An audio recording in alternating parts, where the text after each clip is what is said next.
பேற்றை தவம் சற்றுமில்லாத என்னை பிரபஞ்சம் என்னும் சேற்றைக் கழிய வழிவிட்டவா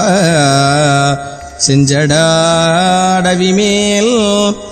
ஆற்றை பணியை இதழியை தும்பையை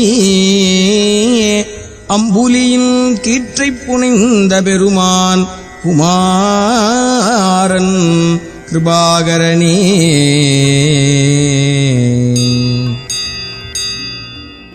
அழித்து பிறக்க ஒட்டாயில் வேலன் கவியை அன்பால் எழுத்து பிழையறக் கற்கின்றிலீர் எரிமூண்டதென்ன விழித்து புகையழ பொங்கு வெங்கூற்றன் விடும் கயிற்றா